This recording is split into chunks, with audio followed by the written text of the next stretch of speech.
1, 2, 3, 4.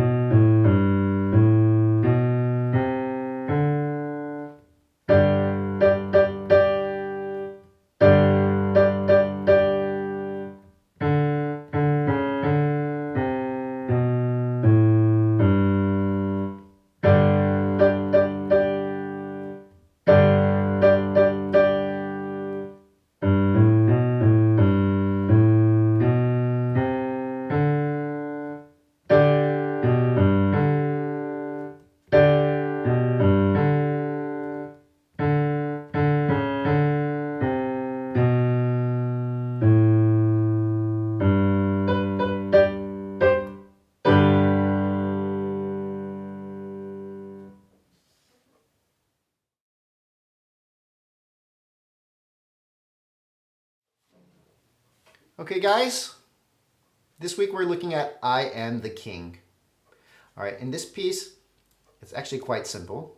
The left hand is playing the melody almost the entire time. All right, and you should just be aware, we're starting in G position, both hands. Okay, and the interval that's featured the most here is the fifth. Okay, just be aware when you see that interval of the fifth, that you play 1 and 5 in your 5-finger position, okay? Now, at the very end of the piece, of course, you have the right hand going 5th, 4th, 3rd, all right? So you just have to be aware there at the end, all right?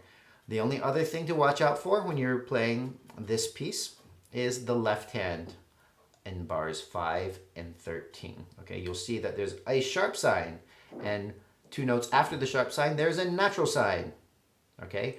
And the sharp, remember, you have to go up a half tone from the note that you're reading there when you see a sharp. So in that case, we see a C, and the C sharp is up a half tone, and that's to the right on the keyboard, so it's this one, this note right here.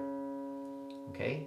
Now, when you see the natural sign, that just cancels out the sharp sign. So whenever you see an accidental like a sharp, it's usually still valid or good for the rest of the measure or the bar that you're playing in.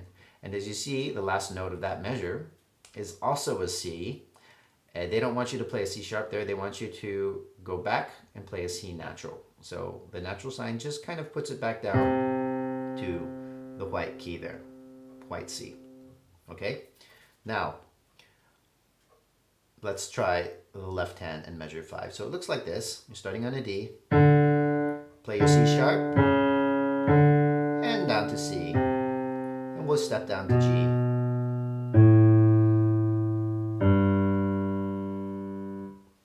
Okay? Now, in measure 11, in the left hand, it might look very, very complicated, but it actually isn't. This is just a broken chord, all right? So we've been in position G that entire time, and before we were playing fifths. You're just adding the 3rd in there. You'll notice that all those lines, all those notes are found on lines, all right? So if you're looking at our keyboard here, anytime you have notes landing on lines, consecutive lines like we see here, all those notes are separated by a 3rd. So there should be a note left in between. So you can almost see the visual lines here of the 3 that they've written there. So the D, B, G, D.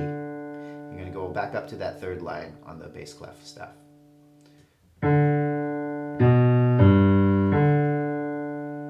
Okay. Now, at the end of the piece, we have the right hand finally getting the melody on the last 2 bars. All right, so here's the last 2 bars. 5th, 4th, and then you're going to end on a 3rd in the right hand and a 5th in the left hand. Okay, and notice the staccatos in that second to last bar, so that we play short, short, and a whole note. And that pretty much sums up this piece. So good luck with that, and we'll see you in the next video.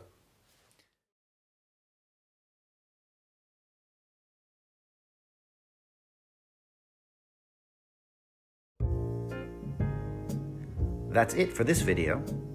If you found this video helpful, please consider clicking on that like button and subscribing to my channel. Thanks for watching.